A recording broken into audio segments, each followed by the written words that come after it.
Okay, jom kita main lagi. Kita kena cipta kita punya kru Lanun at least dapat beat kru Luffy pun okay lah. Okay, first. Ui, Swordsman first. Lagi sekali. Shanks.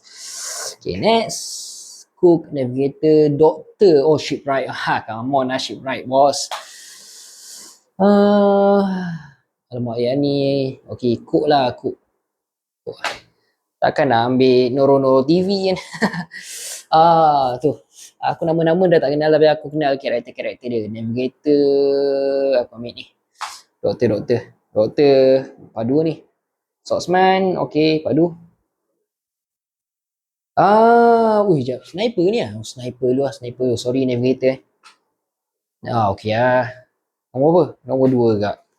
Asal dapat nombor 2 je ke sebab aku dapat Shanks lah. Shanks Captain Padu kan. Okay, by the way guys, kalau korang nak dapatkan hoodie anime Naruto yang lawa macam aku pakai ni, ada hoodie One Piece pun ada kak.